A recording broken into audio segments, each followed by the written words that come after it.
They know that friendship is about quality over quantity. They're good at disregarding the opinions and actions of people they don't even know. They aren't easily swayed by others, so they don't obsess over the judgments of their peers. They aren't weighed down by regret, nor do they waste time worrying about things that have yet to happen. They don't torment themselves. They're good at letting go of things they cannot control, things that are inedible, things that are in the past. Doing so gives them clarity of heart and mind.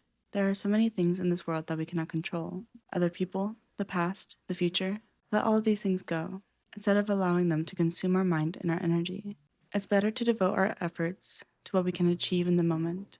There is a Zen expression, Holge Jaku, which means let go of everything. As that saying shows, a life in which you're able to let go is a Zen life.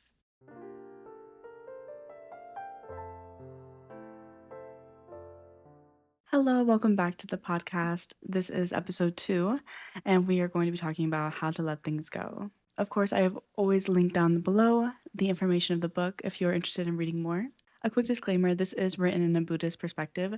My goal isn't to persuade anyone religiously. Everyone is free to follow what brings them peace. Please interpret the ideas in ways that align with your own beliefs. These are lessons that personally resonated with me. As always, take what serves you and feel free to leave the rest. I also have my notes in front of me so I don't go too much off track. And let's get started. So the first lesson I had was let go and your life will improve. You must see the difference in what is worth holding on to and what's worth letting go.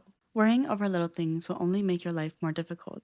He also mentions this even within family members. Family members are still their own people, each with different personalities, tastes, values, and views.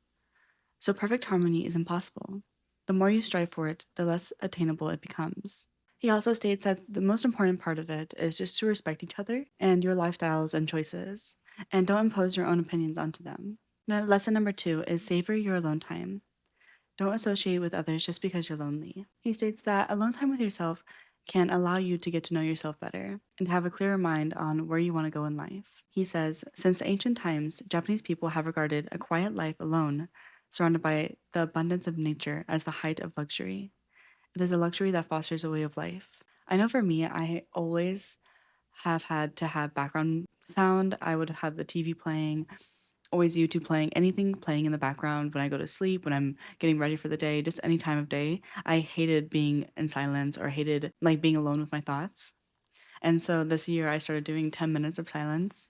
And I will say it is extremely nice. It can be sometimes very scary and sometimes it's excruciating, especially when I'm just want to get started with my day. But I think those are the days when I need it most.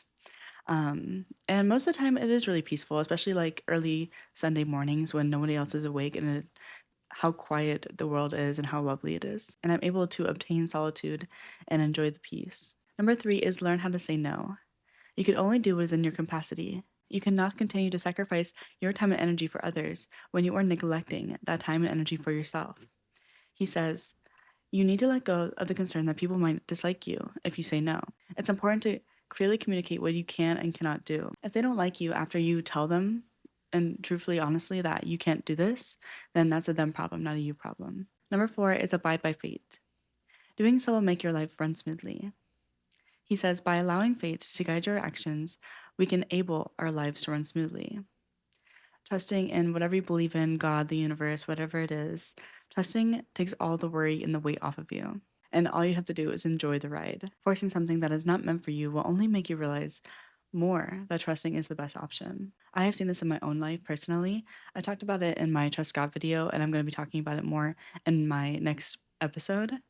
But a recent example that happened was I applied for an overseas position, and my partner was like my biggest hype man. He's also worked for this company before, and he was like, "You're gonna be a great candidate. You're gonna get an interview. You're gonna get the position." Like the biggest hype man. And I guess because of him working there and having such strong faith that I would get at least an interview, I fully trusted. I was like, oh, okay, well, I'm gonna get the position. And I found out like this month that I didn't get even an interview, and I was in complete shock.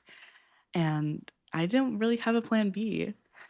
And it's completely human instinct to first freak out and worry, but I have to take a step back and realize I've been rejected from jobs before and forced myself into it, and it has completely gone like totally opposite of what I thought it was going to be.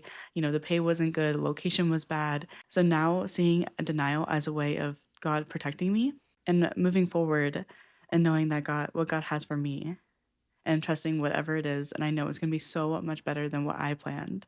Along with this, he talks about do not pursue those who leave. He says, there is a Zen saying, do not pursue those who leave, and a second part, which is just as important. Do not turn away those who come back to you.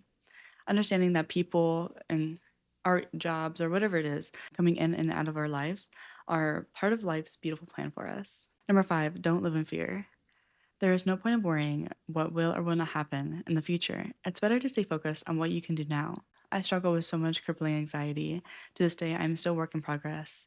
And it's so easy to hear or say even, just stop worrying about it. But putting it into action is the difficult part, right? I mean, if it was that easy, then, everyone would be cured of anxiety.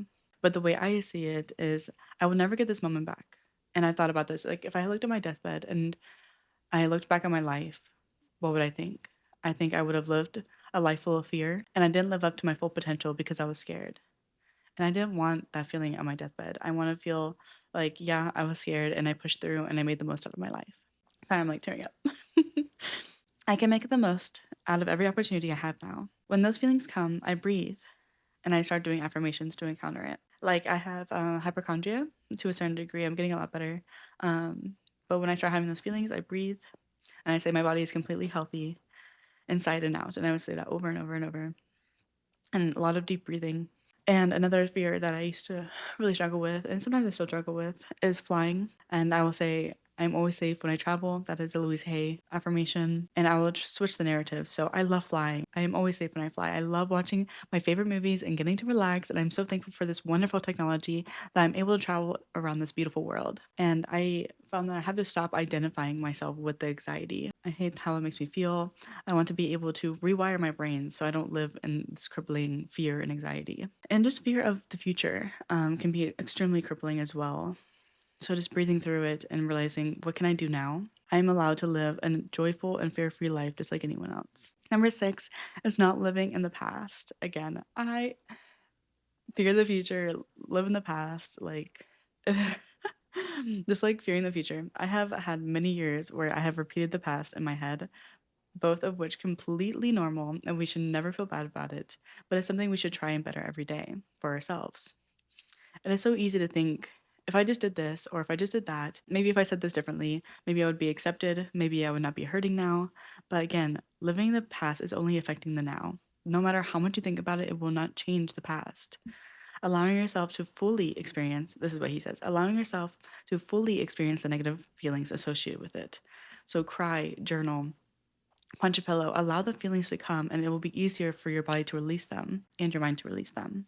And after doing this, that does not mean the feelings or the thoughts will ever not come back again. I will be having the best day in the best mood, driving to work, feeling good, and then I will get a stomach turning memory out of nowhere from like 4 years ago. But I have to stop pouring energy into it. If I give it energy, it will continue to come back stronger. Breathe through it and allow it to pass. Like if it was a cloud passing by. I know I see that in meditation a lot, where it's like when you have thoughts, just allow it to pass and see it as if a cloud, like it's coming and it's going. This is not easy, it's really hard, but it's a choice you can have.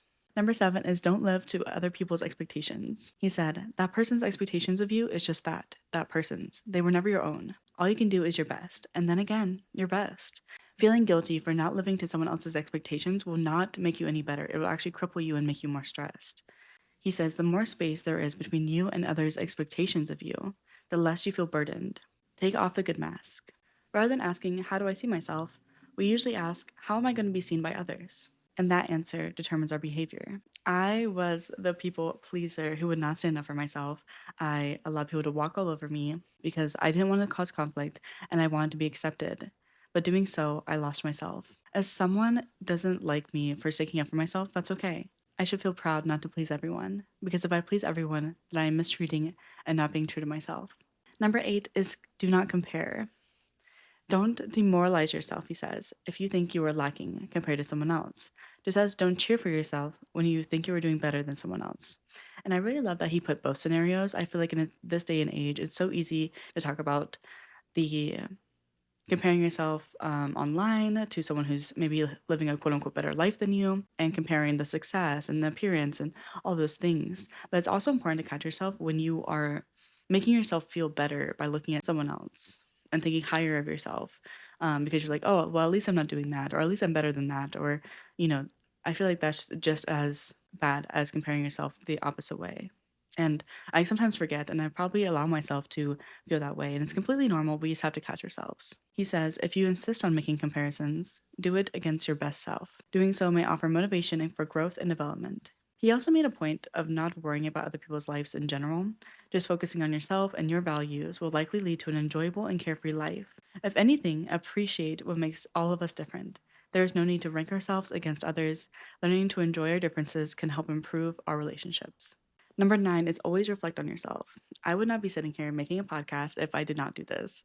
I would still be in self pity, still be in the victim mode, but in hopes to turn sorrow into something better, I picked up my first self help book around a year and a half ago, which it feels like forever ago, actually.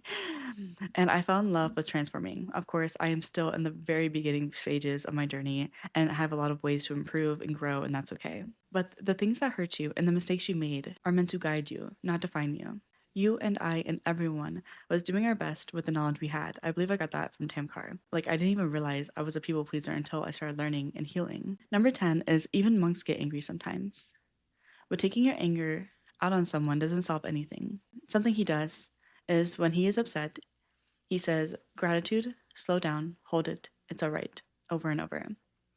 Don't give in to temper. So the person that I was a people pleaser towards for many years, I finally stood up to her and reacted. My anger soon turned into guilt though, because I found that I could have said my truth in a kinder way and that would have been completely fine. But out of anger, I called her delusional.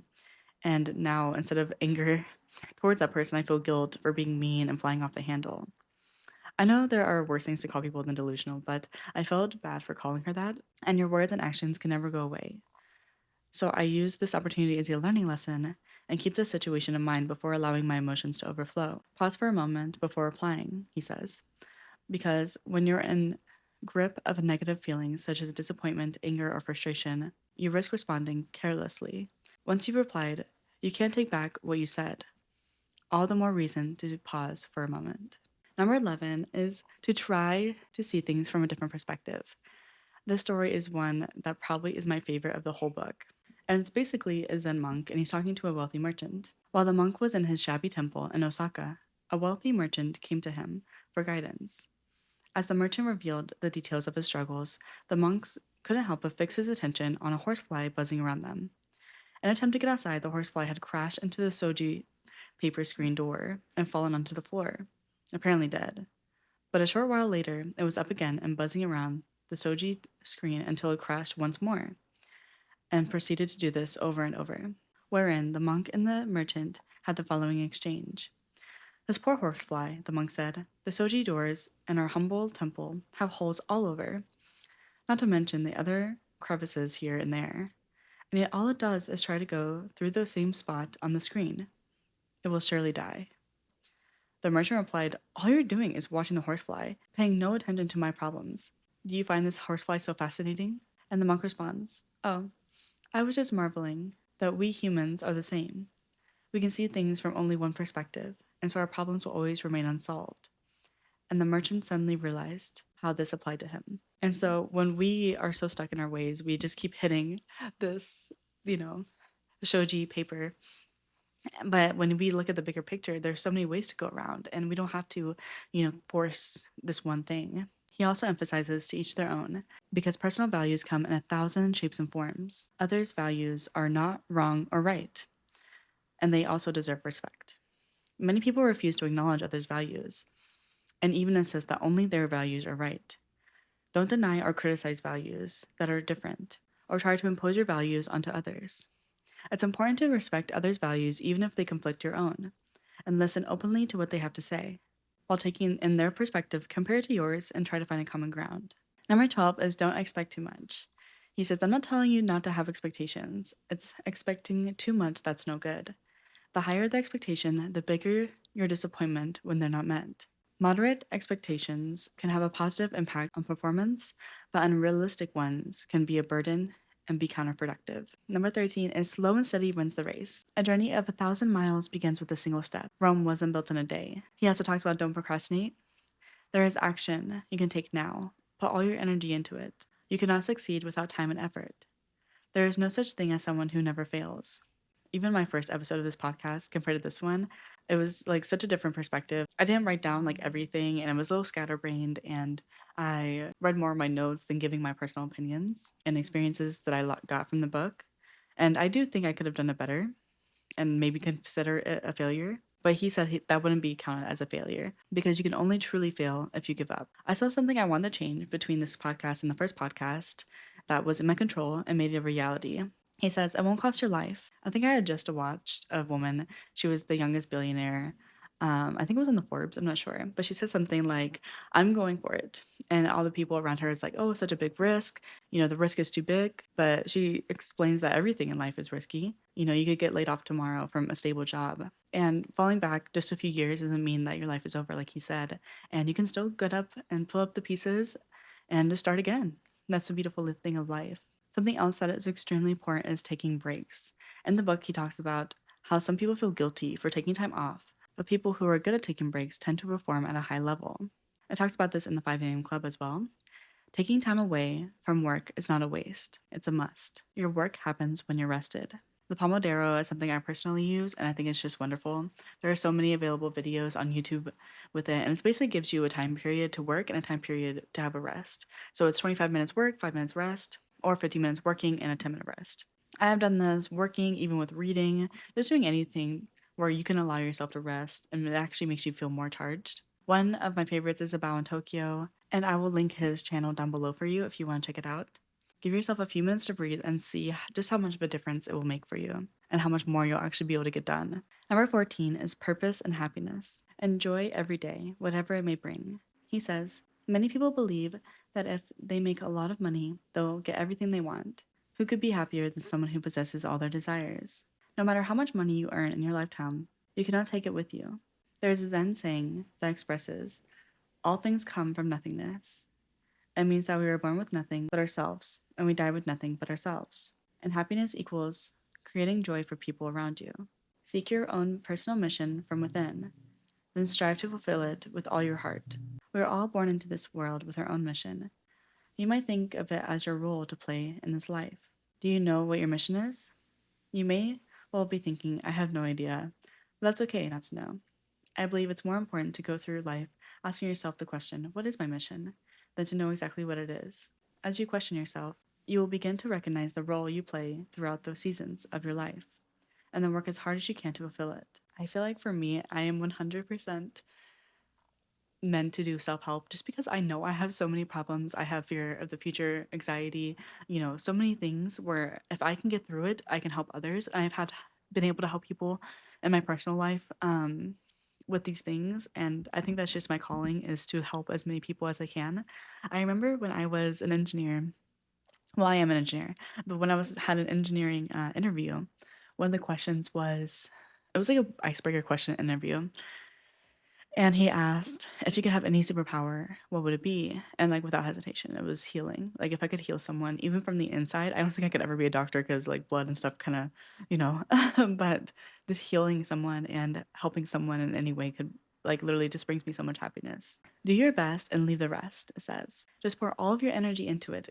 Keep a clear mind and don't worry about whether you'll get a good result or what other people will think. Just do your best. Do all you can, whatever is possible. What happens afterward is not your concern, let it go. Then you can just leave the rest up to fate.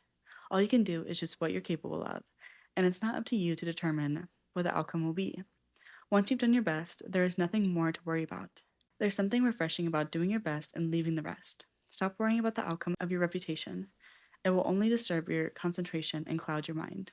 I know for me, I have been posting kind of self-help stuff from a few years ago, and then started this podcast. This is the second episode, and my first episode has still 0 views. And I can definitely see how someone can be swayed by that and feel discouraged. And I think my most popular video right now has like 17 views. And I am just so passionate about it. If it wasn't my mission, if I truly didn't believe that I could help someone, and of course, I would get discouraged and I would fall back. But I truly think if I just continue to stick with it, I can help at least one person. And I think I got one comment on one of my videos and it just said thanks. And it just made me so happy. And it was really cool. Um, yeah, just keep going. Don't worry about the result. If you worry about the result too much, then you'll lose focus on what's really important. The last thing I would like to add is you don't need to give 100% every day. That is part of the unrealistic expectations. If you only have enough for 5% that day and you give 5%, that is the same as giving 100%. This journey is not about perfection, but balance, consistency, and patience. And that is the 14 lessons. That is all I have for today. I truly hope this is able to help you or someone you love. And I would love to hear your thoughts. Thank you so much for watching, and I will see you next week. Bye.